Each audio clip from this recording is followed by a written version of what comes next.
कविता क्या है आपके लिए? मेरे लिए मेरी कविताएं मेरी मेडिटेशन है। कोई ये नहीं कहता कि बेटा तुम बड़े होके क्या बनोगे, मैं पोएट बनूंगी। कविता शब्द मेरे जहन में क्यों आया? और शायरी का जो पहला इंट्रोडक्शन है वो दादाजी के थ्रू। लेकिन जो तवज्जो मैं अपनी लिखाई को देती हूँ, अपनी कला को देती हूँ, अपनी कविताओं को देती हूँ, वो और किसी और के लिए नहीं है। वो व्यूज के लिए नहीं है, वो लाइक्स के लिए नहीं है, वो कमेंट्स के लिए नहीं है, वो मेरे लिए है।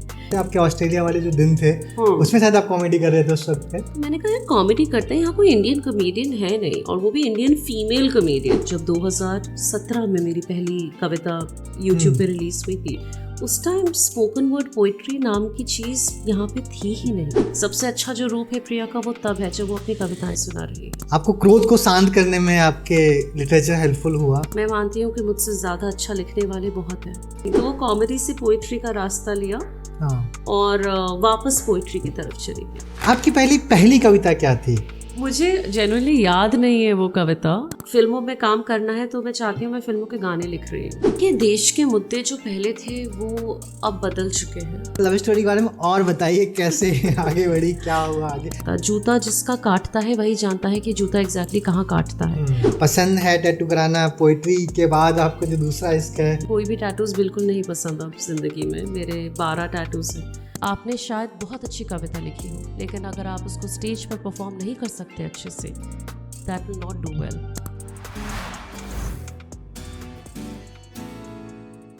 Welcome to Kavishala ma'am. Kavishala में आपका स्वागत है। बहुत शुक्रिया। और आई थिंक हम ऑफलाइन पहली बार बातचीत कर रहे हैं, ऑनलाइन शायद किसी पॉडकास्ट या ऑनलाइन स्पेस में हम कनेक्ट हुए थे कविशाला के साथ में। मैम, आपकी कविताएं लोगों तक पहुंची हैं, लोग सुनते हैं, लोग सराहते हैं, लोगों को बहुत पसंद है, लोग कनेक्ट करते हैं, अपने आप की कहानी उस कविता के जरिए जीते हैं जी। मैम, आपकी क्या कहानी है? आपकी जो जर्नी है कहाँ से शुरू होती है? कुछ ऐसी चीज़ें अगर जो दर्शक है उनके लिए बता पाएँ जो लोगों को नहीं पता है, कुछ ऐसे अनछुए छुए हुए पल और ऐसी कहानियाँ जो लोगों तक नहीं पहुँच पाई अभी किसी प्लेटफॉर्म के जरिए, आपकी कविताओं के जरिए। आपकी कहानी क्या है बचपन से? बहुत अच्छा सवाल है ये। तो मैं वही लिखती हूँ जो मैं जीती हूँ, और मेरे लिए ये बहुत अहम है ये बात कि मैं वही लिखूँ जो मैंने सचमुच में जिया हुआ है। अगर कभी मुझे कोई कहता है, कोई ब्रांड वर्क या कोई कमीशन्ड प्रोजेक्ट आता है और वो किसी ऐसी चीज़ के बारे में होता है जो मैंने कभी करी ही नहीं, या कभी एक्सपीरियंस ही नहीं की, या कभी उसके बारे में सोचा ही नहीं है, तो वो मेरे लिए सबसे बड़ी मुश्किल होती है। तो मैं देहरादून की रहने वाली हूँ और बहुत ही सामान्य से परिवार से हूँ, और बचपन से मुझे कविताएं सुनने और सुनाने का बहुत शौक़ था। और अगर जो मेरी सबसे पहली मेमोरीज़ जो हैं 5 साल की उम्र की, 6 साल की उम्र की, स्टेज ऑलरेडी मिल चुका था। ऑलरेडी स्टेज पर जाके नर्सरी राइम्स सुना रही हूँ, बाबा बाबा ब्लैक शीप सुना रही हूँ, मतलब जो भी छोटी मोटी कविताएं हैं अंग्रेजी और हिंदी, वो मैं सुनाती रहती थी लोगों को। रटती थी और सुनाती थी, रटती थी और सुनाती थी। और फिर स्कूल के दौरान भी यही हुआ। हमारे स्कूल में एलोक्यूशंस और डिबेट्स कॉम्पिटिशन्स बहुत ज़्यादा होते थे, और सब में मैं अपना हाउस रिप्रेजेंट कर रही होती थी। लेकिन होता है ना, घर पे मेहमान आते थे तो डाइनिंग टेबल पर चढ़ के मैं कहानी सुनाती थी। और मम्मी पापा मना करते थे, कहते थे डाइनिंग टेबल से उतरो, यहाँ पे गेस्ट खाएंगे। मैं कहती थी हाँ, लेकिन ये मेरा स्टेज है।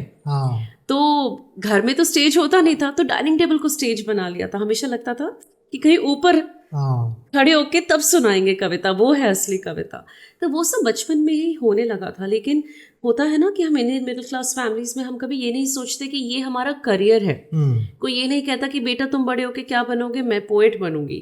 ये सुनने में आता ही नहीं था उस जमाने में, तो 90s में। तो हमेशा से सोचा था कि एक साइड हॉबी बन के रहेगी ये चीज़, ये लेट्स सी क्या होता है टाइप्स।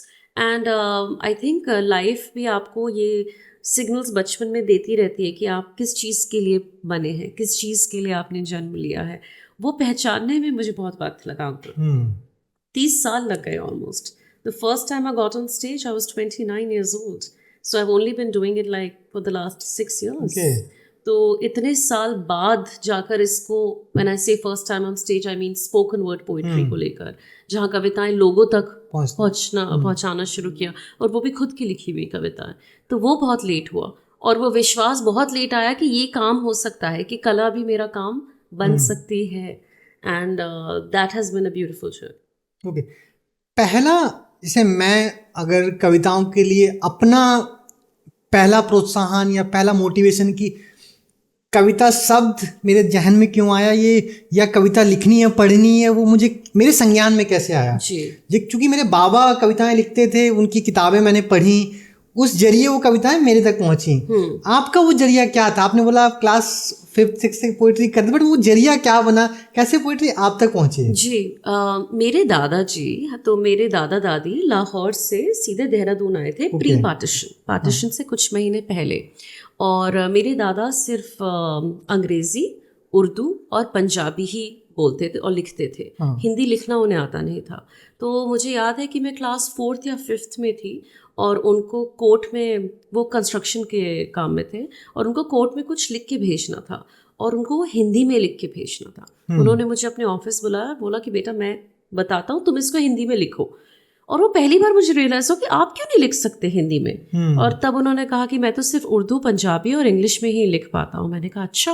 और बचपन में आप इन सब चीज़ों को ज़्यादा गहराई में नहीं सोचते, और मैंने उनके लिए वो एप्लीकेशन लिखी। बचपन से मैं लिखने पढ़ने में अच्छी थी, इसलिए मुझे बुलाया गया था। बाकी के 12 भी पोते पोती और थे, लेकिन मुझे बुलाया गया था कि प्रिया को बुलाओ, कि प्रिया लिखेगी। तो मैंने लिखा और उसके बाद उन्होंने मुझे किताब दी, और बहुत ही गालिब की शायरी की किताब। और उस किताब में उर्दू, फिर पंजाबी और फिर इंग्लिश ट्रांसलेशन लिखी हुई थी। तो अगर हिंदी कविताओं की बात आए या शायरी की बात आए, वो मेरे को बहुत अच्छे से याद है कि मैं उनके ऑफिस में, वो एक बड़ा सा पेपर वेट, शीशे का गोल सा पेपर वेट रखा हुआ है, और उन्होंने वो किताब निकाल कर मुझे दी है। तो वहाँ से मुझे समझ में आया कि ये भी एक चीज़ होती है। उससे पहले लिटरेचर में हमेशा बचपन से थोड़ा रुझान रहा था, तो हिंदी कविताएं और अंग्रेज़ी कविताएं, तो वहाँ से very naturally attuned I was to reading and literature. और मैं बहुत अच्छी स्टूडेंट भी थी, तो स्कूल में हमारे जब भी आप किसी सब्जेक्ट में एक्सेल करते थे या क्लास में फर्स्ट आते थे, किताब दी जाती थी। तो वो किताबों का हमेशा से था। और शायरी का जो पहला इंट्रोडक्शन है वो दादाजी के थ्रू हुआ, जिनको हिंदी बिल्कुल नहीं आती थी। आपका एक अच्छा खासा कविताओं में अनुभव हो गया है, एक एक्सपीरियंस हो गया है। अगर आज के दिन आपसे हम पूछें कि कविता क्या है आपके लिए, ना, अगर कविता को डिफाइन करना हो आपको कि आपके जीवन में कितना मायने रखती है, क्या है कविता, कविता आपके लिए क्या है? मेरे लिए मेरी कविताएं मेरी मेडिटेशन है। मेरे लिए मेरी कविताएं हैं जो मेरे को एक केंद्र, एक बिंदु मिलता है इन कविताओं से। मेरे लिए सब कुछ है मेरी कविताएं। बहुत सारे लोगों को लगता नहीं होगा, जो वो यूट्यूब पे देखते हैं, उन्हें लगता है कि ऐसे बस ओपन माइक के लिए लिख दिए। लेकिन जो तवज्जो मैं अपनी लिखाई को देती हूँ, अपनी कला को देती हूँ, अपनी कविताओं को देती हूँ, वो और किसी और के लिए नहीं है। वो व्यूज़ के लिए नहीं है, वो लाइक्स के लिए नहीं है, वो कमेंट्स के लिए नहीं है, वो मेरे लिए है।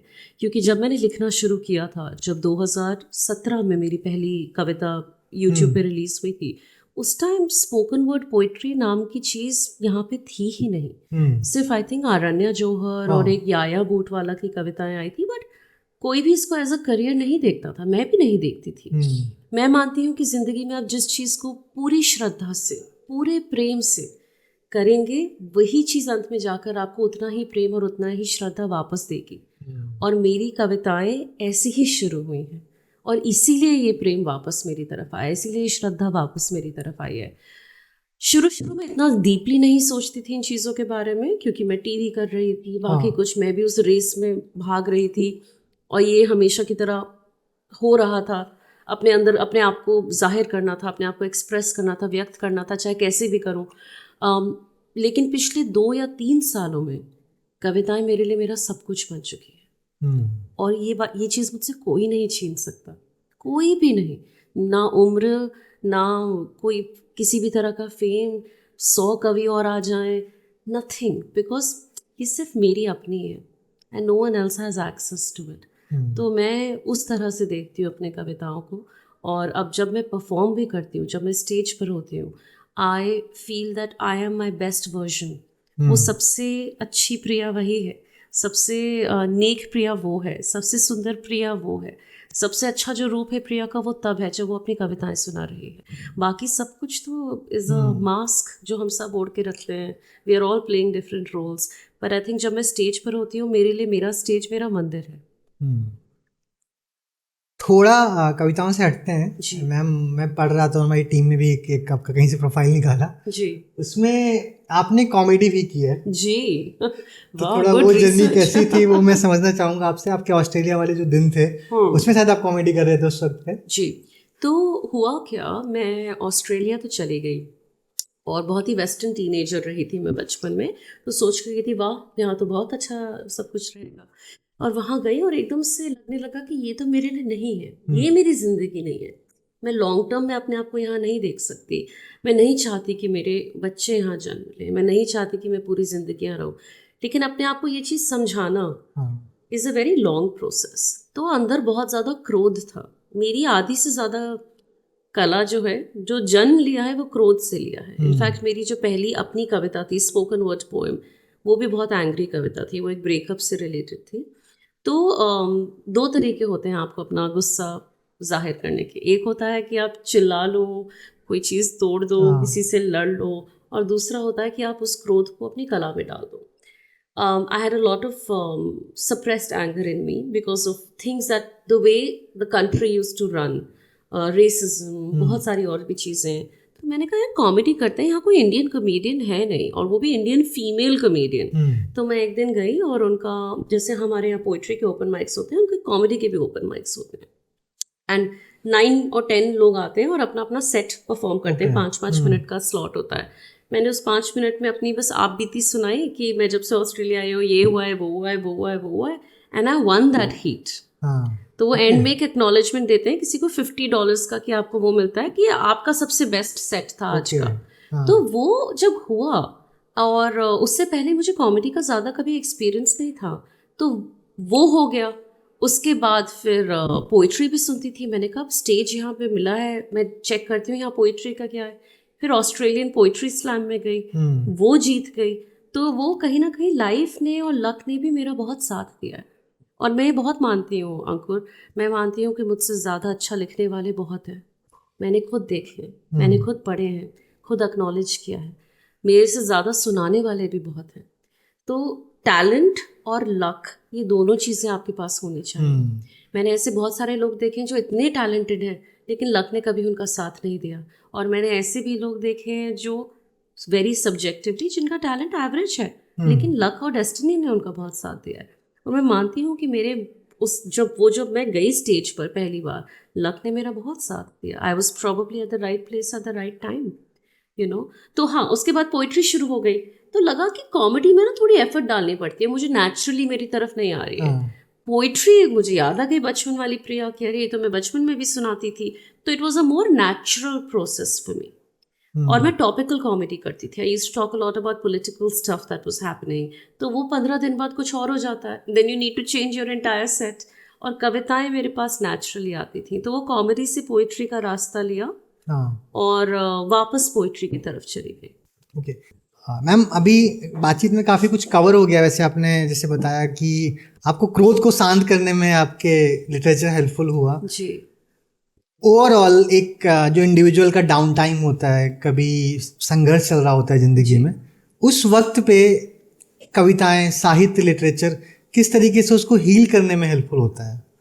आई थिंक बहुत ही एक अहम रोल प्ले करता है साहित्य, लिटरेचर, किसी भी फॉर्म में हो, इनफैक्ट संगीत, यू नो, बहुत सारे लोग जब डिप्रेशन में होते हैं तो उनको म्यूज़िक हेल्प करता है।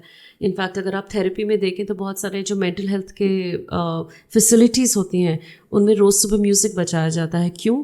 क्योंकि उन लोगों को उस चीज़ से शांति मिलती है। तो आई थिंक कला का कोई भी फॉर्म आप ले लें, चाहे वो रीडिंग एंड राइटिंग हो, चाहे वो शॉर्ट स्टोरीज हो, कविताएं हो, संगीत हो, किसी भी तरह का, it does help people in healing. और मेरे लिए भी बहुत थेरेप्यूटिक रहा है। मैं जिस चीज़ से उभर नहीं पा रही होती हूँ, एक बार जब उसके बारे में लिख देती हूँ तो मेरे लिए आसान हो जाता है। और एक राइटर हैं अनीस निन, पुरानी राइटर हैं, और उन्होंने कहा है कि राइटर हर चीज़ को 2 बार एक्सपीरियंस करता है। एक बार जब वो उस चीज़ को जी रहा होता है, और दूसरी बार जब वो उस चीज़ को लिख रहा होता है। और मेरे साथ भी हमेशा से यही रहा है। तो हमेशा वही लिखा है जो जिया है, जैसा मैंने आपको पहले बताया, और हमेशा जब उसको लिख दिया है तब उससे मैं आगे भी बढ़ पाई। जी जी। मैम, जिस तरीके से किताब एक लेखक के लिए उसकी ज़िंदगी का बहुत इम्पोर्टेंट समय होता है, वक्त होता है कि किसी की किताब वापस आई हुई होती है, पब्लिक के पास पब्लिश हुई होती है, किसी की पहली फिल्म बहुत इम्पोर्टेंट होती है। आपकी पहली कविता क्या थी, उसकी कहानी क्या थी वो, और अगर वो आप रिसाइट कर पाए? मुझे जेन्युइनली याद नहीं है वो कविता, और इसलिए याद नहीं है क्योंकि मैं 12 साल की थी जब मैंने अपनी पहली कविता लिखी थी। प्रेम कविता ही थी, मुझे प्यार हो गया था। मैं 7th क्लास में थी। और सबसे पहली जो कविता आई थी मन के अंदर से वह तभी आई थी, मुझे अच्छी तरह से याद है। और इसलिए भी याद है क्योंकि घर में बहुत डांट पड़ी थी, ऑलमोस्ट पिटाई भी हो गई थी क्योंकि मम्मी ने वो कविता पढ़ ली थी। तो एक रेड कलर की डायरी होती थी मेरे पास, इतनी बड़ी वेलवेट की डायरी, मेरे एक अंकल ने मुझे गिफ्ट करी थी। तो मैं ना उसमें जो चीज़ें मुझे अच्छी लगती थी, हिंदी की अंग्रेज़ी की, लिखती जाती थी। कहीं कोई कोट पढ़ा लिख दिया, कहीं कोई गाना सुना उसमें लाइनें अच्छी लगी लिख दिया। तो उसी में मैंने अपनी कविताएं भी लिखना शुरू किया था। और वो खो गई डायरी। आई विश कभी ना कभी कहीं ना कहीं वो डायरी मुझे वापस देहरादून में मिल जाए, बट वो खो गई थी। और उसके बाद भी 1-2 कविताएं लिखी जो मैं जेन्युइनली अब मुझे याद नहीं है, बिकॉज मेरे पास कोई रिकॉर्ड नहीं है उन कविताओं का। उसके बाद 28-29 की उम्र में अपनी पहली स्पोकन वर्ड कविता लिखी थी, which was called when he told me he no longer loved me. और फिर धीरे धीरे करके हिंदी की तरफ आई, और उस कविता का नाम था डिजिटल इश्क, जो स्पिल पोइट्री पर है। और वो इस बारे में थी कि मैं ना मुंबई में एक स्टूडियो अपार्टमेंट में रहती थी, 10 बाय 10 का कमरा था लिटरली। और कमरे में जगह बिल्कुल नहीं थी, सिर्फ मेरे लिए जगह थी। मतलब कोई मेहमान भी आके बैठ नहीं सकता था। और उसी दौरान मेरी करण से मुलाकात हुई थी लिफ्ट में, उसी बिल्डिंग की लिफ्ट में। और मैं 14 माले पे थी, वो 15 माले पर थे। और धीरे धीरे इश्क, जिस तरीके से इश्क चला हमारा, उस पर एक कविता थी। रोज़ सुबह जब मेरे कमरे में धूप का एक छोटा सा टुकड़ा किसी कोने में बैठा हुआ मिलता है, क्योंकि धूप बहुत कम आती थी। तुम्हारी करवटों की तरह जब आसमान भी अपनी साइड्स बदलने लगता है, क्योंकि जब जब करण ऊपर करवट लेते थे ना, मुझे आवाज़ आती थी नीचे। तो रोज़ सुबह जब मेरे कमरे में धूप का एक छोटा सा टुकड़ा किसी कोने में बैठा हुआ मिलता है, तुम्हारी करवटों की तरह जब आसमान भी अपनी साइड्स बदलने लगता है, मानो कोई व्हाट्सएप के ग्रुप चैट हो जिसमें कई बाशिंदों की घुसपैठ हो। पूरे दिन, पूरी सुबह, पूरी रात, तुम्हारे यहाँ ना होते हुए भी तुम्हारे तअस्सुर की नोटिफिकेशंस ये घर मुझे बादस्तूर दिया करता है। और फिर इट्स अ फन पीस, इतना कोई डीप पीस नहीं है ये। और फिर इट वाज अबाउट कि इस घर में कुछ बर्तन भी हैं जो एक दूसरे से मैच नहीं होते, क्योंकि हम दोनों के पास किचन नहीं था। ना मेरे रूम में किचन था, ना करण के रूम में किचन था। तो हमने साइड में एक ऐसा मेकशिफ्ट किचन बनाया हुआ था। तो उस बारे में है ये कविता। It's a fun piece, digital spill poetry के चैनल पर है। और मैंने बहुत डर डर के परफॉर्म की थी ये, क्योंकि इससे पहले कभी ऐसा कुछ प्रेजेंट नहीं किया था। सारी अंग्रेज़ी वाली कविताएं थी। मैं ऑस्ट्रेलिया में 10 साल रहकर आई थी और बहुत ज़्यादा अंग्रेज़ी से प्रभावित होती थी। बट मैं हमेशा से हिंदी लिटरेचर की स्टूडेंट भी रही हूँ। And I know I am digressing from your question, लेकिन जब मैं अपने इंग्लिश ऑनर्स की डिग्री कर रही थी तो दिल्ली यूनिवर्सिटी में आपके सब्सिडियरी सब्जेक्ट्स भी होते हैं जब आप ऑनर्स डिग्री करें। मेरा सब्सिडियरी सब्जेक्ट वॉज हिंदी। तो हर किसी को पढ़ा है। मैंने प्रेमचंद, निराला, महादेवी सिंह वर्मा, हरिवंश राय बच्चन, सबको मैंने ग्रेजुएशन लेवल तक पढ़ा है अच्छे से। और स्कूलिंग में भी 12वीं तक भी हिंदी मेरा सब्जेक्ट था। तो वो हमेशा से रहा है।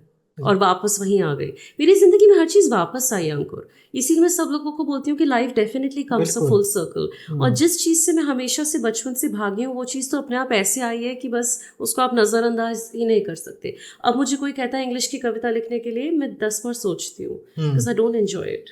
मुझे लिखना है तो हिंदी में ही लिखना है, बिकॉज मुझे अपनापन लगता है, घर जैसा लगता है। और कविताएं मेरे लिए मेरा घर है। बिल्कुल।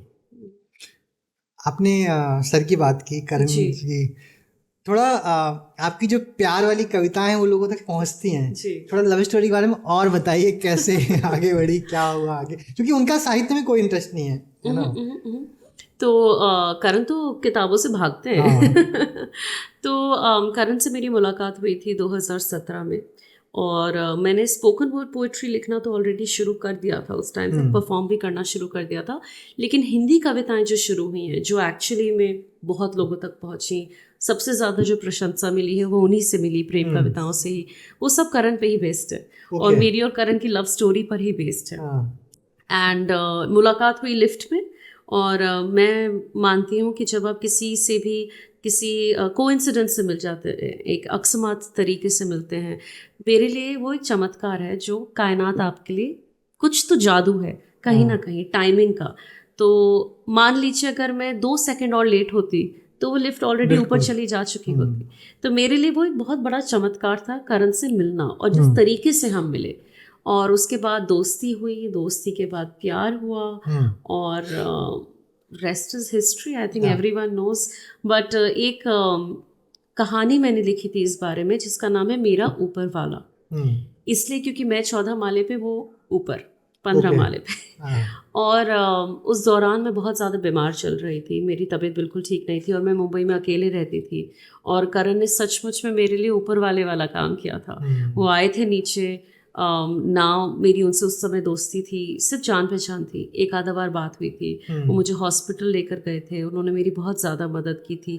तो वहाँ से वो एक इंसानियत का जो रिश्ता होता है, नींव इंसानियत की थी, उसके ऊपर दोस्ती आई, और उसके ऊपर प्यार आया, उसके ऊपर इश्क आया। तो जब आपका जब आपकी स्ट्रॉन्ग नींव बन जाए ना, तो उसके बाद वो रिश्ता हमेशा सफलता की तरफ ही जाता है, और मेरा और करण का हमेशा से ऐसा ही रिश्ता रहा है। And I am so happy कि शुरुआत इंसानियत से हुई थी, शुरुआत और किसी रीज़न से नहीं हुई थी, किसी ऐप पे नहीं मिले, किसी बार में नहीं मिले, किसी रेस्टोरेंट में नहीं मिले। उनमें मिलना भी कुछ बुरा नहीं है, लेकिन जिस भाव से एक दूसरे से मिले थे वो इंसानियत का भाव था, और मेरे लिए वो बहुत इम्पोर्टेंट है जिंदगी में। एंड आई थिंक वहीं से फिर वो कविताएं ऑनेस्ट तरीके से आने लगी, चलने लगी। करण को बोला कि मुझे प्यार नहीं इश्क चाहिए, उन्हें आज तक खुद समझ में नहीं आया कि मैं क्या कह रही हूँ। ये एक्चुअली ये ना प्रश्न भी है, ये जो बहुत लोग जानना भी चाहते हैं कि क्या डिफरेंस है आपका। आप ये हमेशा लाइन बोलते हैं मुझे प्यार नहीं इश्क चाहिए, थोड़ा एलाबोरेट किसको अगर कर सकें आप, जो भी ऑडियंस है उसके लिए। जी जी, तो प्यार रास्ता है, इश्क मुकाम है। अभी मैंने रिसेंटली एक कविता लिखी है जिसका नाम यही है कि प्यार और इश्क में फ़र्क क्या होता है, क्योंकि 2 साल में इतने सवाल आए, इतनी मीम्स बनी, इतना कुछ हुआ, मैंने कहा चलो बता देती हूँ। मैं सूफी इश्क में विश्वास रखती हूँ, और मैं मानती हूँ कि इश्क के 7 पड़ाव होते हैं। पहला पड़ाव होता है दिलकशी, फिर आता है उन्स, फिर आता है अकीदत, फिर आता है इबादत, फिर आता है जुनून, और फिर आता है मौत, जो आपके अंदर की खुद ही की मौत होती है। आपकी ego dies a natural death, आप मैं से हम तक का सफ़र पूरा कर लेते हैं। तो अकीदत के बाद जो मोहब्बत होती है, मेरे लिए वो प्यार है। तो प्यार रास्ता है, इश्क है मुकाम। तो जब मैं बोल रही हूँ मुझे प्यार नहीं इश्क चाहिए, इसका ये मतलब नहीं कि मैं प्यार में बिलीव नहीं करती। मैं बिलीव करती हूँ प्यार में, क्योंकि जब तक प्यार नहीं होगा तब तक आप इश्क की सीढ़ी चढ़ ही नहीं सकते, बिकॉज वो एक पड़ाव है। लेकिन क्या वो मेरे लिए मुकाम है? नहीं। और ये जो दूसरी कविता मैंने लिखी है वो इसी बारे में एलैबोरेट करती है कि इश्क is a much higher sense for me. मेरे लिए इश्क वो है जो जिसमें आपको रिटर्न में कुछ नहीं चाहिए। आप वर्ल्डली और मटेरियलिस्टिक दुनिया से उभर चुके हैं, थोड़ा आगे बढ़ चुके हैं, मेरे लिए वो इश्क। ओके, कविताओं से थोड़ा हटते हैं जी।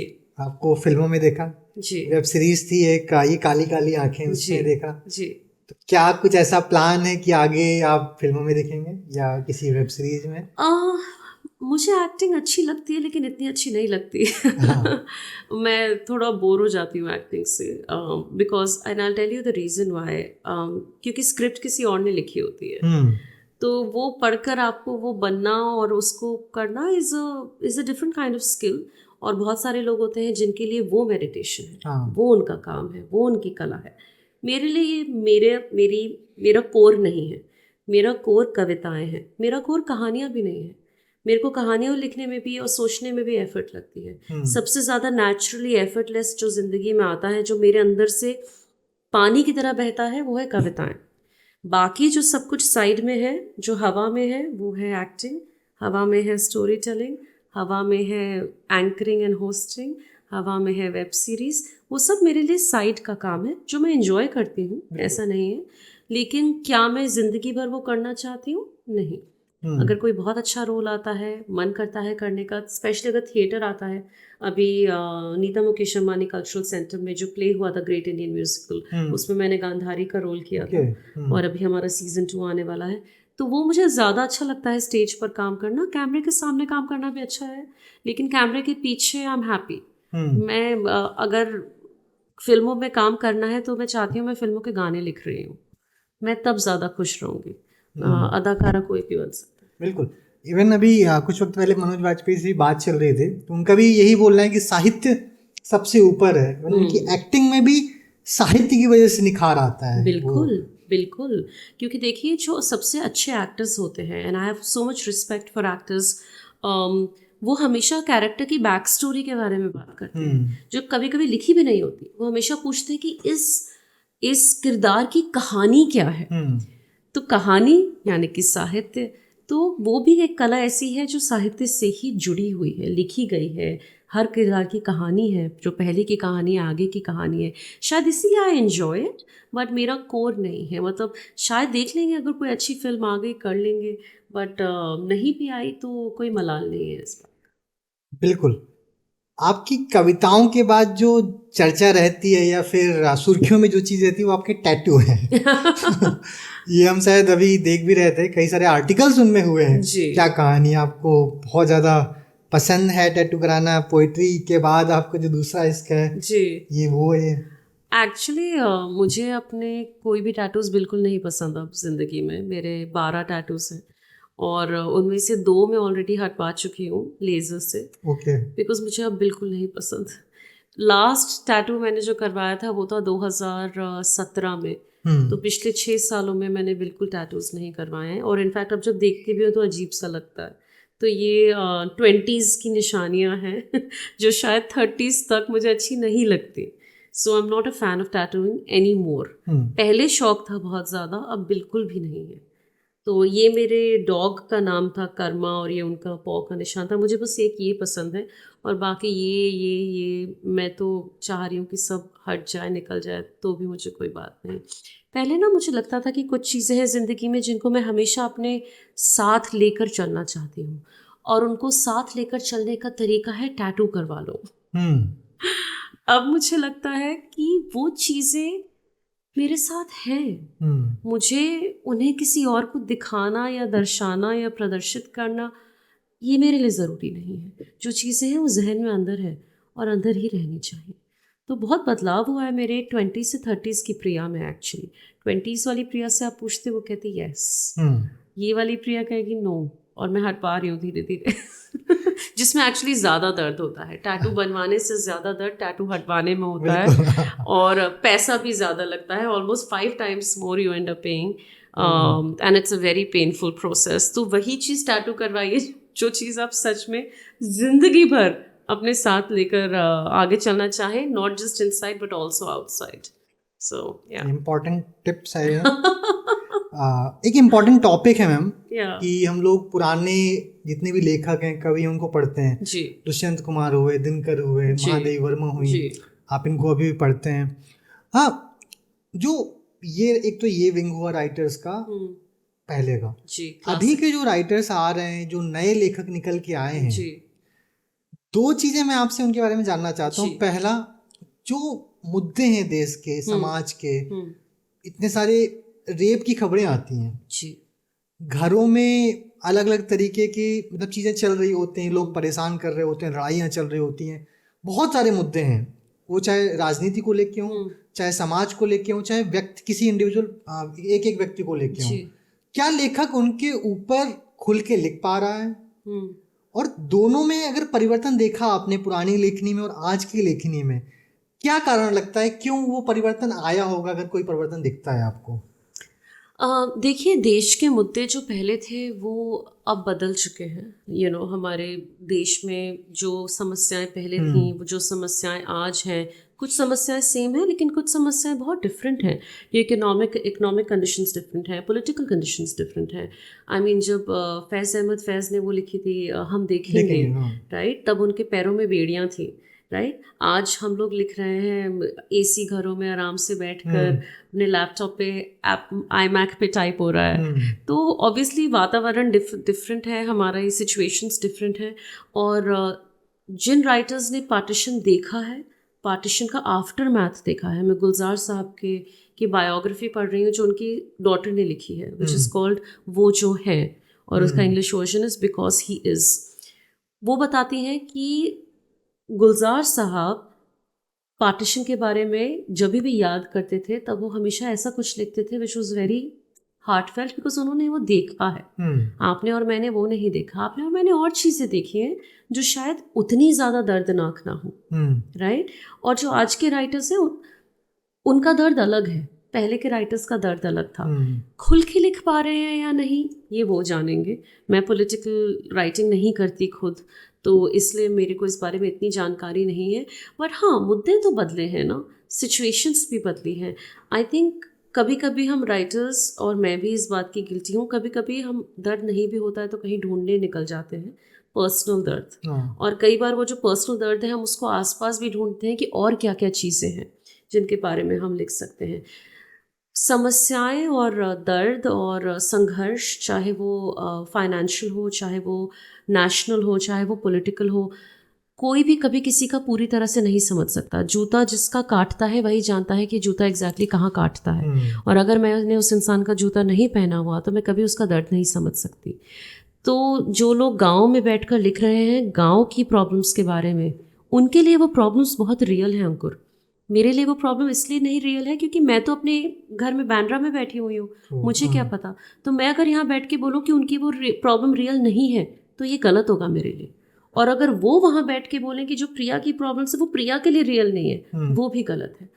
तो आई थिंक कहीं ना कहीं it's a very subjective, very difficult answer, because जो सह रहा है वही कह रहा है, और जो सहता है उसी को कहना भी चाहिए।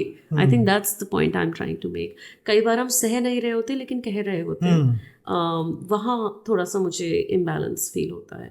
बट जो पुराने राइटर्स ने लिखा है वो तो एक अलग ही युग था, एक अलग ही प्रॉब्लम्स थी उनकी, एक अलग टाइप की लेखनी थी उनके पास सिर्फ एक ही मीडियम था, वो था लिखना। रेडियो और अखबार के अलावा और कुछ भी नहीं था। अब तो हमारे पास फेसबुक है, ट्विटर है, थ्रेड्स आ चुका है, इंस्टाग्राम है, बुक्स हैं, सेल्फ पब्लिकेशन अवेलेबल है। There are so many forms for us to advertise और टू प्रमोट और to talk about the issues that really matter. पुराने लोगों को इन चीज़ों की बहुत किल्लत थी और ये बात हमें एक्नॉलेज करना बहुत ज़रूरी है। बिल्कुल, आपने एक बहुत सही बात की कि जो सह रहा होता है वही उसको रियलिटी के साथ कह सकता है, बाकी तो एज घोस्ट राइटर उसको बस आगे बढ़ा रहे होते हैं। बिल्कुल। आप किसको पढ़ते हैं और आपके पसंदीदा लेखक कौन है? हो सकता है उसके कुछ कारण भी होंगे, उन्होंने कुछ ऐसा लिखा जो आपको पसंद आया। जी, मैं गुलजार साहब की बहुत राइटिंग पढ़ती हूँ, बहुत ज़्यादा। आई थिंक उनकी मैंने फ़िक्शन, नॉन फिक्शन, तो आजकल मैं उनका बहुत नॉन फिक्शन पढ़ रही हूँ। उनकी नसरीन मुन्नी कबीर जी के साथ जितनी भी किताबें हैं, उनकी डॉटर ने ये जो लिखी हुई है किताब, और ये सब। अमृता प्रीतम जी, आई थिंक पूरी दुनिया जानती है कि मैं उनकी बहुत बड़ी मुरीद रही हूँ, और हमेशा से मेरा इंटरेस्ट है उनकी राइटिंग में, उनकी लेखनी, उनकी जीवनी में। मैं नॉन फिक्शन ज़्यादा पढ़ती हूँ, मैं कविताएं भी पढ़ती हूँ। अभी मैं दीपक रमोला की कविता पढ़ रही थी जो वाणी प्रकाशन ने ही लिखी है, और अभी देवेंद्र दांगी की कुड़न मेरे बैग में रखी हुई है, और बहुत ही खूबसूरत किताब है। तो these are some new poets that I am reading as well. तो मैं या तो बिल्कुल नए पोइट्स को पढ़ रही होती हूँ या बिल्कुल ही पुराने पोइट्स को पढ़ रही होती हूँ। वो बीच का जो थोड़ा वो है, आई थिंक वो थोड़ा अनटच्ड है मुझसे। बट मुझे किताबें पढ़ने का बहुत शौक है। मैं रोज़ सुबह उठकर किताब पढ़ती हूँ, चाहे मेरा दिन कितना भी बिजी हो, मैं कुछ भी कर रही हूँ। ये मेरी हैबिट है कि मैं एक चैप्टर या एक पेज, अगर बहुत ज़्यादा बिजी दिन है, कुछ ना कुछ तो ज़रूर पढूं। और मेरे लिए बहुत ज़रूरी है क्योंकि बाकी का दिन हम स्क्रीन्स पर गुजारते हैं, तो मेरे को वो पेपर वाली किताब लेकर उसको पढ़ना बहुत ज़रूरी है मेरे। ओके। जी। उदय प्रकाश जी की कविताएं पढ़ना मैंने रिसेंटली शुरू किया है। आई नो काफ़ी समय से लिख रहे हैं, बट रिसेंटली मेरा उसकी तरफ रुझान हुआ है। और एक और राइटर हैं गीत चतुर्वेदी, जो मैंने ऑनलाइन डिस्कवर किया उनको, और मुझे उनकी राइटिंग बहुत अच्छी लगी। अभी उनका एक नया उपन्यास आया है, तो वो भी I have got at home and I have been doing quite a bit of reading. जहाँ जहाँ कभी भी हो पाए, जैसे भी हो पाए, वो मैं पढ़ती हूँ। ओके। आपकी कविताओं पे आते हैं। कोई एक कविता अगर आप या पोइट्री जो भी आपको पसंद हो आप डिसाइड कर सकें, साथ में आप जैसे हम लोग बातचीत कर रहे थे कि कुछ किताबें आपकी आने वाली हैं जी, अगर उस पर कुछ बात कर सकें। जी ज़रूर। तो पहले आपको सुनाऊँ कोई जी, कविता? ठीक है। अब आपने प्यार और इश्क का सवाल पूछा, तो जो नई कविता है उसमें से एक पार्ट है। तो ये कविता ऐसे है कि पहला पार्ट प्यार के बारे में बात करता है, दूसरा पार्ट इश्क के बारे में बात करता है। तो इसकी कुछ लाइनें हैं जो मुझे बहुत पसंद हैं, और वो मैं आपको सुनाती हूँ। ना उसे पाने की कोशिश, ना उसे हासिल करने का उत्साह, भरोसा इस बात पर कि जो तेरा है वो किसी और का हो नहीं सकता, और अगर किसी और का हो भी जाए तो उसके खुश रहने की दुआ करना। दुआ से भी ज़्यादा सब्र, शुक्र और तवक्कुल को अपने हृदय में रखना। ऊपर वाले ने जो राह बनाई है उस पर आंखें मूंद कर, दिल पर हाथ रख कर बस आगे की तरफ बढ़ते जाना। इश्क है, इश्क है, इश्क है। प्यार रास्ता है, इश्क मुकाम है। प्यार रास्ता है, इश्क मुकाम है। सही कहा है निदा फाजली जी ने कि होश वालों को क्या खबर कि इसमें फ़र्क क्या होता है। होश वालों को क्या खबर कि इसमें फ़र्क क्या होता है, इसीलिए तो वो इश्क के रास्तों में गुमनाम है। वाह। इस तरीके की और कविताएं जो किताब अभी आगे आने वाली है उसमें आप पढ़ सकते हैं। जी। बाकी किताबों के बारे में हम बताएंगे। तो एक किताब मेरी जो आ रही है वो वाणी प्रकाशन के साथ आ रही है, जिसका नाम है इश्क के 7 पड़ाव। और ये किताब 7 पड़ावों में विभाजित है, 7 भाग हैं इसके। दिलकशी से शुरू होती है और मौत तक जाती है। और मैं भी मर रही हूँ लिखते लिखते, सोचते सोचते कि कैसे लिखूँ, तो वो मौत का पड़ाव अभी तक वहाँ पर है। और कुछ समय में मैन्युस्क्रिप्ट ख़त्म करके मैं सबमिट करूँगी, तो उसके करीबन 2 महीने बाद आई थिंक किताब आ जाएगी। मेरी तरफ से ही विलम्ब है जितना भी है। और उसके बाद एक अंग्रेज़ी किताब की भी बातचीत चल रही है जो बहुत ही जल्द अनाउंस होगी, and it will also be a collection of love poems. So in the future, like in the next few years, I see myself doing more writing compared to stage. Stage हमेशा एक part रहेगा मेरी ज़िंदगी का, performance poetry हमेशा रहेगी, लेकिन page poetry और स्टेज पोइट्री में बहुत फ़र्क होता है। इसीलिए कई बार जो लोग हमारी स्टेज वाली कविताएं सुनते हैं उन्हें लगता है ये क्या है क्योंकि ये पेज वाली कविता नहीं है। जब आप पेज के लिए लिखते हैं आप एक अलग तरीके से लिखते हैं, जब आप स्टेज के लिए लिखते हैं आप बिल्कुल ही एक अलग तरीके से लिखते हैं, क्योंकि उन कविताओं को इसलिए लिखा गया होता है क्योंकि वो कविताएं सुनाई जाएंगी। जब शेक्सपियर अपने प्ले लिखते थे तो वो प्ले इसलिए नहीं लिखते थे कि आज से 100 साल बाद ये प्ले कोई बैठ के पढ़ेगा, वो इसलिए लिखते थे क्योंकि उन्हें पता था कि स्टेज पर वो कैरेक्टर इस लैंग्वेज को ऐसे बोलेगा। तो आई थिंक वो समझ होना बहुत ज़रूरी है, जो समझ मेरे में है। जब मैं पेज के लिए लिखती हूँ मैं पेज के लिए लिखती हूँ, जब मैं स्टेज के लिए लिखती हूँ तब मैं स्टेज के लिए लिखती हूँ। जब आप स्टेज पर लिख रहे होते हैं तब आप अपने आप को इतनी बाउंडेशंस में नहीं बांधना चाहते। आप ऐसा कुछ, you are performing a monologue, you are performing a theatrical piece. Spoken word poetry जो एक नया दौर है कविताओं का, जिससे मैं भी बिलोंग करती हूँ, जो 2016 में शुरू हुआ था इंडिया में with Unerase poetry and Kommune and spill poetry. 70% of it is performance, 30% of it is writing. आपने शायद बहुत अच्छी कविता लिखी हो, लेकिन अगर आप उसको स्टेज पर परफॉर्म नहीं कर सकते अच्छे से, that will not do well. और शायद आपने एक एवरेज कविता लिखी हो और आपने स्टेज पर बहुत अच्छे से परफॉर्म की हो, it will and up doing well, because ये जो आर्ट फॉर्म है स्पोकन वर्ड पोइट्री का, ये सिर्फ राइटिंग से रिलेटेड नहीं है, ये परफॉर्मेंस से रिलेटेड भी है।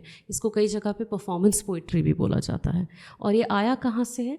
ये आया वहाँ से है कि जब नेल्सन मंडेला जी और बहुत सारे जब युद्ध हो रहे थे, चाहे हमारे देश में थे चाहे किसी और भी देशों में थे, तो प्रोटेस्ट पोइट्री बोला जाता था। तो वो लोग सामने जाके नारा लगाते थे, सामने जाके कविताएं इसलिए यूज़ करते थे कि इन कविताओं को हम सुनाएंगे तो लोग इनको सुनकर हमारी बात मानेंगे या समझेंगे कि हम what we are going through.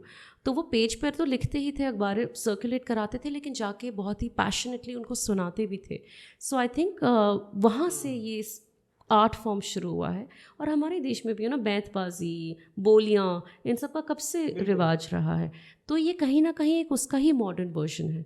और I always talk to people about this because a lot of people confuse it with page poetry. A lot of people think कि वो सेम ही तो है, पोइट्री तो ये होता है, ये क्या है?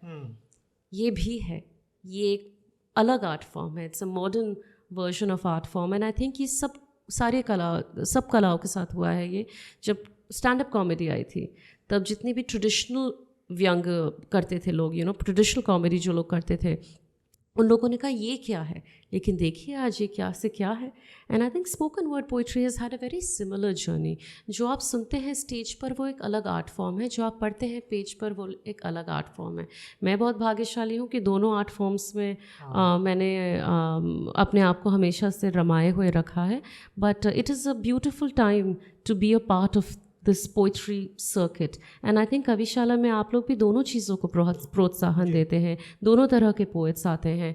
और ये जो क्रिटिसिज्म है ओपन माइकिंग का, अरे तुम तो ओपन माइक करो, बहुत अच्छी बात है अगर आप ओपन माइकर हो, यानी कि आपके अंदर इतना आप अपने आप को इतना तवज्जो देते हैं, अपनी कला को इतना तवज्जो देते हैं कि आप मंच पर जाकर उसे लोगों को सुनाने की हिम्मत रखते हैं। बहुत मुश्किल है ये करना। बहुत सारे लोग सालों साल से लिख रहे होते हैं, बहुत अच्छा लिख रहे होते हैं, लेकिन किसी को सुना नहीं रहे होते। तो अगर आप लोगों को सुना रहे हैं और ओपन माइक पे सुना रहे हैं, हैट्स ऑफ जी। बिल्कुल मैम। और आखिरी में कविशाला के लिए कुछ आप सजेशन देना चाहें, कुछ और क्या अच्छा कर सकते हैं हम, और कविशाला को आप किस तरीके से देखते हैं? पहली बात, नाम बहुत प्यारा है कविशाला। और मैं मानती हूँ कि एक ऐसा प्लेटफॉर्म होना बहुत ज़रूरी है। स्पेशली आप अलग अलग शहरों में जाते हैं, राइट? कुछ ऐसे शहरों में जाते हैं जिन पे बच्चों के पास स्टेज भी नहीं है, पेज भी शायद नहीं है, और उन लोगों को एक मौका देते हैं, एक ऐसा माहौल देते हैं जिसमें आके वो लोग बैठें, बातें करें, कविताएं सुने और सुनाएं। अच्छा काम आप ऑलरेडी कर रहे हैं और करते जाइए। And I'm so happy to be here and be a part of it. Thank you so much. और लास्ट में किन दो लोगों को आप कविशाला को सजेस्ट करेंगे कि इनको यहाँ पे आना चाहिए इस पॉडकास्ट में, इस बातचीत में? किन दो लोगों को मैं सजेस्ट करूँगी जिन्हें यहाँ आना चाहिए? अरे आप और स्पोकन वर्ड पोइट्स को बुलाइए, याया बूटवाला को बुला लीजिए, अमनदीप को बुला लीजिए, रमनीक सिंह को बुला लीजिए। और दिल्ली में भी बहुत सारे स्पोकन वर्ड पोइट्स हैं जो बहुत अच्छा काम कर रहे हैं। बहुत सारे ऐसे भी पोइट्स हैं जो अच्छा काम कर रहे हैं, लेकिन हम उनके बारे में कभी जान नहीं पाते। जैसे अभी जब मेरे पास देवेंद्र दांगी जी की किताब आई, मैंने इससे पहले उनका नाम नहीं सुना था, but I think he rights very well. तो आई थिंक मे बी उन पोइट्स को भी बुलाइए जिनको शायद लोग अभी इतनी तरह से जान नहीं पाए हैं, जिनका काम नहीं सुना है लोगों ने, और उनको मंच दीजिए जैसे आप हमेशा देते हैं। जी बिल्कुल ma'am. Thank you so much ma'am, आपने टाइम निकाला, एक अच्छी बातचीत हुई। और जो भी दर्शक देख रहे हैं, जो भी ऑडियंस, उसको कुछ ना कुछ सीखने को जरूर मिलेगा इस बातचीत से। जी, thank you so much ma'am. Thank you so much for having me. Thank you.